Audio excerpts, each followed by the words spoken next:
আকাশবাণী কলকাতা স্থানীয় সংবাদ পড়ছি শুভব্রত মুখোপাধ্যায়। বিশেষ খবর। প্রধানমন্ত্রী নরেন্দ্র মোদী আজ আকাশবাণীর মন কি বাত অনুষ্ঠানে দেশ বিদেশের মানুষের সঙ্গে তাঁর চিন্তাভাবনা ভাগ করে নেবেন। কেন্দ্রীয় ওষুধ নিয়ন্ত্রক সংস্থা সিডিএসসিও এ রাজ্যের দুটি সহ গোটা দেশের একাধিক সংস্থার 104টি ব্র্যান্ডের ওষুধকে গুণগতভাবে অনুপযুক্ত বলে চিহ্নিত করেছে। জলাতঙ্কের জাল টিকা বাজারে ছড়িয়ে পড়েছে বলে রাজ্যগুলিকে সতর্ক করা হয়েছে। পঞ্চায়েত স্তরে বিভিন্ন শংসাপত্র, বিল্ডিং প্ল্যানের ছাড়পত্র দেওয়ার মতো 12টি নাগরিক পরিষেবা অনলাইনে দেওয়া বাধ্যতামূলক করা হচ্ছে। ঈদ এবং রামনবমীকে কেন্দ্র করে অশান্তি ঠেকাতে প্রশাসন তৎপর বলে কলকাতা ও রাজ্য পুলিশ জানিয়েছে। সিবিআই কলকাতার একটি রপ্তানি সংস্থা, একটি শিপিং কোম্পানি এবং একটি কেন্দ্রীয় সংস্থার শীর্ষ আধিকারিকদের বিরুদ্ধে সরকারকে প্রতারণার অভিযোগে মামলা রুজু করেছে। আসছে বিস্তারিত খবরে। প্রধানমন্ত্রী নরেন্দ্র মোদী আজ আকাশবাণীর মাসিক বেতার অনুষ্ঠান মন কি বাতের 120তম পর্বে দেশ বিদেশের মানুষের সঙ্গে তাঁর চিন্তাভাবনা ভাগ করে নেবেন। বেলা 11টা থেকে আকাশবাণীর সবকটি প্রচার তরঙ্গ, দূরদর্শনের সব channel, AIR news website, news on AIR mobile অ্যাপে সম্প্রচারিত হবে মন কি বাত। আকাশবাণী সংবাদ, দূরদর্শন সংবাদ, প্রধানমন্ত্রীর দপ্তর এবং তথ্য সম্প্রচার মন্ত্রকের ইউটিউব চ্যানেলেও মন কি বাতের লাইভ স্ট্রিমিং হবে।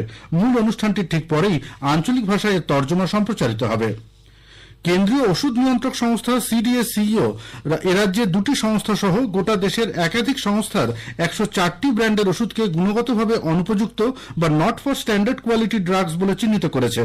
এছাড়া রাজ্যের সেন্ট্রাল ল্যাবে 27টি, রাজ্য ড্রাগ ল্যাবের একটি করে ওষুধ গুণমান পরীক্ষায় উত্তীর্ণ হতে পারেনি। সিডিএসসিও এই নিয়ে 4 দফায় 497টি ওষুধকে গুণগতভাবে অনুপযুক্ত চিহ্নিত করল। এই তালিকায় রক্তচাপ ও জ্বর কমানোর মতো সাধারণ অসুখ থেকে শুরু করে খিঁচুনি, ভিটামিন সি এর ঘাটতি থেকে খাদ্যনালীর সমস্যা সংক্রান্ত চিকিৎসা, পক্সের টিকা, বহুল প্রচলিত অ্যান্টিবায়োটিক, এমনকি লিভারের অসুখ, স্ত্রীরোগে ব্যবহৃত ওষুধও রয়েছে। একটি প্রতিবেদন। রাজ্যে ধরা পড়া জাল ও নিম্নমানের ওষুধের উৎস খুঁজতে গিয়ে দিল্লি, বিহার, উত্তরপ্রদেশের মতো প্রতিবেশী রাজ্যের যোগ উঠে আসায় উদ্বিগ্ন রাজ্য সরকার। কোথা থেকে ওইসব ওষুধ রাজ্যে এসেছে তার বিস্তারিত তথ্য সংগ্রহ করে সংশ্লিষ্ট রাজ্যকে চিঠি দিয়ে তদন্ত ও প্রয়োজনীয় ব্যবস্থা নেওয়ারও অনুরোধ জানানো হচ্ছে। ডক্টর রেড্ডি, অ্যাবট, সিপলার মতো কয়েকটি নামী কোম্পানির কিছু ওষুধও এই তালিকায় রয়েছে, যার মধ্যে কিছু ওষুধ শিডিউল H2 ড্রাগ। সেগুলির মোড়কে বার বা কিউআর কোড থাকা বাধ্যতামূলক, কিন্তু চিহ্নিত ওষুধগুলির ক্ষেত্রে কোড স্ক্যান করেও যথাযথ তথ্য পাওয়া যায়নি। তাই ওষুধগুলিকে বাজেয়াপ্ত করে সংশ্লিষ্ট রাজ্যের ড্রাগ কন্ট্রোলকে জানানো হচ্ছে যে আদৌ এই ওষুধ সঠিক কিনা তা জানাতে। অভিরূপ ভট্টাচার্য, আকাশবাণী সংবাদ, কলকাতা। এদিকে এই কেন্দ্রীয় সংস্থাটি জলাতঙ্কের জাল টিকা চিহ্নিত করায় দেশ জুড়ে আতঙ্ক ছড়িয়েছে। জানা গেছে, দিল্লি, মুম্বাই, আহমেদাবাদ ও লখনৌতে একটি জনপ্রিয় ব্র্যান্ড থেকে জাল করা জলাতঙ্কের ইঞ্জেকশন ছড়িয়ে পড়েছে। নকল টিকার ব্যাচ নম্বর উল্লেখ করে এ ব্যাপারে গত শুক্রবারই রাজ্যগুলিকে সতর্ক করে দেওয়া হয়। সতর্কবার্তায় পরিষ্কারভাবে জানানো হয়েছে, জাল ইঞ্জেকশন নিলে স্বাস্থ্য সংক্রান্ত জটিল সমস্যা তৈরি হতে পারে। তাই প্রতিটি এলাকায় তল্লাশি চালিয়ে জাল ওষুধ কোথায় কত রয়েছে এবং তা অবিলম্বে বাজেয়াপ্ত করার নির্দেশ দিয়েছে সরকার। একই সঙ্গে ভালো করে পরীক্ষা না করে জলাতঙ্কের টিকা যাতে কেউ ব্যবহার না করে সে ব্যাপারে জনসাধারণকেও সতর্ক করে দেওয়া হয়েছে। পঞ্চায়েত স্তরে বিভিন্ন শংসাপত্র প্রদান, বিল্ডিং প্ল্যানের ছাড়পত্র দেওয়ার মতো 12টি নাগরিক পরিষেবা অনলাইনে দেওয়া বাধ্যতামূলক করা হচ্ছে। স্মার্ট পঞ্চায়েত কর্মসূচির আওতায় গত 2 বছরে এরকম 32টি পরিষেবা অনলাইন মাধ্যমে আনা হলেও এতদিন তা বাধ্যতামূলক ছিল না। 1 এপ্রিল থেকে তা আবশ্যিক হবে। ইতিমধ্যেই রাজ্যের পঞ্চায়েত দপ্তর জেলাগুলিকে এই মর্মে নির্দেশিকা পাঠিয়েছে। বর্জ্য ফেলার জন্য ধাপার বর্তমান অবস্থা নিয়ে কলকাতা পুরসভা রাজ্য সরকারকে একটি রিপোর্ট জমা দিয়েছে। ধাপার ভাগাড়ে দিনে 2500 টন কঠিন বর্জ্য ফেলার ক্ষমতা থাকলেও হাওড়ার বেলগাছিয়ার পরিস্থিতির জন্য এখন সেখানে দৈনিক 5000 টন বর্জ্য ফেলায় চাপ বাড়ছে বলে রিপোর্টে উল্লেখ করা হয়েছে। এই পরিস্থিতি চলতে থাকলে আগামী দিনে বড় বিপদ ঘটতে পারে বলেও রিপোর্টে আশঙ্কা প্রকাশ করা হয়েছে। একটি মান্য কার্যবিধি বা এসওপি তৈরির পাশাপাশি বিকল্প জমিতে বর্জ্য ফেলার জন্য ইতিমধ্যেই চিহ্নিত 73 হেক্টর জমি অধিগ্রহণ করতে প্রয়োজনীয় অর্থ দেওয়ার আবেদনও জানানো হয়েছে। স্পটলাইটে এবারের আলোচনা প্রধানমন্ত্রীর মরিশাস সফর এবং ভারতের বিদেশ নীতি। আন্তর্জাতিক সম্পর্ক বিশেষজ্ঞ অনিন্দ্যজ্যোতি মজুমদারের সঙ্গে কথা বলেছেন সুস্মিতা মণ্ডল। আকাশবাণী কলকাতার সংবাদ বিভাগ প্রযোজিত এই অনুষ্ঠানটির দ্বিতীয় তথা শেষ পর্ব শোনা যাবে আজ রাত 8:30টায় সঞ্চয়িতা প্রচার তরঙ্গে। স্থানীয় সংবাদ শুনছেন আকাশবাণী কলকাতা কেন্দ্র থেকে। আমাদের সংবাদ শোনা যাবে ইউটিউব চ্যানেল আকাশবাণী সংবাদ বাংলা, ফেসবুক ও ইনস্টাগ্রাম আকাশবাণী সংবাদ কলকাতা এবং এক্স হ্যান্ডেল এআইআর নিউজ কলকাতাতে। ঈদ এবং রামনবমীকে কেন্দ্র করে কলকাতা সহ রাজ্যের বেশ কিছু জায়গায় সাম্প্রদায়িক অশান্তির পরিকল্পনা করা হচ্ছে বলে কলকাতা ও রাজ্য পুলিশ জানিয়েছে। গতকাল ভবানী ভবনে এক সাংবাদিক সম্মেলনে এডিজি আইন শৃঙ্খলা জাভেদ শানুম এবং এডিজি দক্ষিণবঙ্গ সুপ্রতিম সরকার বলেন, পোস্টারের মাধ্যমে এবং সোশ্যাল মিডিয়ায় হিংসা ছড়ানোর ষড়যন্ত্র চলছে। সব জেলায় সতর্কতামূলক বার্তা দেওয়া হয়েছে বলে সুপ্রতিম সরকার জানান।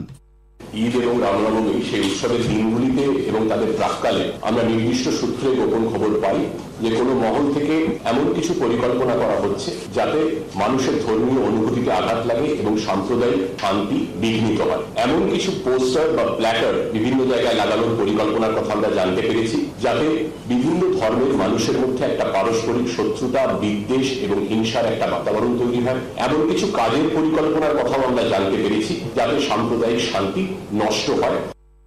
মালদার মোথাবাড়িতে অশান্তির ঘটনায় 19টি মামলা রুজু হয়েছে। মোট 61 জন গ্রেপ্তার হয়েছে বলে জানান তিনি। এদিকে মোথাবাড়ির ঘটনায় মুখ্যমন্ত্রী মমতা ব্যানার্জিকে দায়ী করলেন বিজেপি রাজ্য সভাপতি সুকান্ত মজুমদার। মোথাবাড়িতে কেন্দ্রীয় বাহিনীর রুটমার্চ নিয়ে তিনি স্বরাষ্ট্রমন্ত্রী এবং রাজ্যপালের সঙ্গে কথা বলেছেন। সেখানে যেতে বাধা দেওয়া হলে গণতান্ত্রিক পদ্ধতিতে তার দল লড়াই করবে বলেও শ্রী মজুমদার জানান। মানুষজনের ভরসা পুলিশের উপর নেই। যদি বিএসএফ ওখানে ঠিকমতো টহল দিতে দেয়, এসপি যদি তাতে রাজি হয়, কারণ এসপির হাতে রেসপন্সিবিলিটি থাকে যে বিএসএফ কোথায় থাকবে, কোথায় টহল দেবে, কোথায় ঘুরবে, কোথায় বসবে, পুরোটা এসপির জুরিসডিকশনের মধ্যে।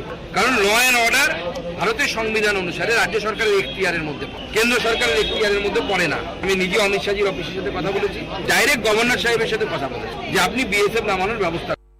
অন্যদিকে প্রবীণ কংগ্রেস নেতা অধীর রঞ্জন চৌধুরী বলেছেন, বাংলায় সাম্প্রদায়িকতা বাড়ছে, যা দুশ্চিন্তার কারণ হয়ে উঠছে। তিনি এ ব্যাপারে শাসক দলের মদত রয়েছে বলে অভিযোগ করেন। এই বাংলায় সাম্প্রদায়িক বাতাবরণ ক্রমশ বিপদের কারণ, চিন্তার কারণ। সাম্প্রদায়িক মানসিকতায় কেউ ভোটে অংশগ্রহণ করবেন না। বাংলার মানুষের কাছে একটাই দাবি করতে চাইছি, যাকে খুশি ভোট দিন, কিন্তু সাম্প্রদায়িক মানসিকতায় আক্রান্ত হয়ে ভোটে অংশগ্রহণ করবেন না।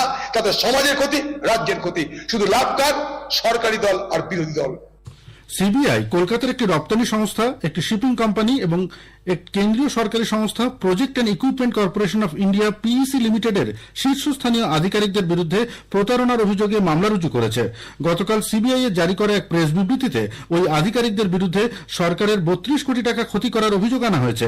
অভিযুক্ত কোম্পানিগুলির ডিরেক্টররা পিইসির আধিকারিকদের সঙ্গে চক্রান্ত করে রপ্তানির জন্য নিয়মবহির্ভূতভাবে পিইসির কাছ থেকে টাকা নেয়। গত শুক্রবার সিবিআই কলকাতা ও ব্যাঙ্গালোরের 5টি জায়গায় তল্লাশি চালিয়ে বেশ কিছু নথি বাজেয়াপ্ত করে।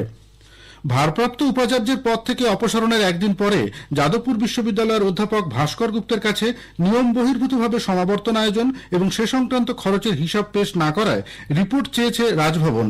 গতকাল রাজ্যপাল সচিবালয় থেকে জারি করা এক নির্দেশিকায় বলা হয়েছে, 24শে ডিসেম্বর সমাবর্তন আয়োজনের 15 দিন আগে বিশ্ববিদ্যালয় কার্যকরী সমিতির বৈঠক ডেকে তা অনুমোদনের বিধি থাকলেও অধ্যাপক গুপ্ত তার না মেনে সমাবর্তনের তারিখ ঘোষণার পর তড়িঘড়ি 17 ডিসেম্বর কার্যকরী সমিতির বৈঠক ডাকেন। 20 ডিসেম্বর ওই অনিয়মের কথা স্বীকার করে চিঠি দেওয়া হয় বলেও ওই নির্দেশিকায় উল্লেখ করা হয়েছে। এই অনুষ্ঠান আয়োজন এবং এ সংক্রান্ত বিপুল খরচের ব্যাপারে আচার্য তথা রাজ্যপাল সিভি আনন্দ বোসের কাছে শীঘ্রই রিপোর্ট জমা দেওয়ার নির্দেশ দেওয়া হয়েছে। অন্যথায় ওই অনুষ্ঠানের সম্পূর্ণ খরচ অধ্যাপক গুপ্তের থেকে আদায় করা হবে বলে জানানো হয়েছে। এদিকে অধ্যাপক সংগঠনগুলি এই নির্দেশিকার কড়া সমালোচনা করেছে। জুটার সাধারণ সম্পাদক অধ্যাপক পার্থপ্রতিম রায় জানিয়েছেন, আইন অনুযায়ী সমাবর্তন হয়েছে এবং খরচও বিশ্ববিদ্যালয়ের এক্সিকিউটিভ কাউন্সিলে পাশ হয়েছে, তাই এক্ষেত্রে কোনো বেআইনি কাজ হয়নি বলে তিনি মন্তব্য করেন।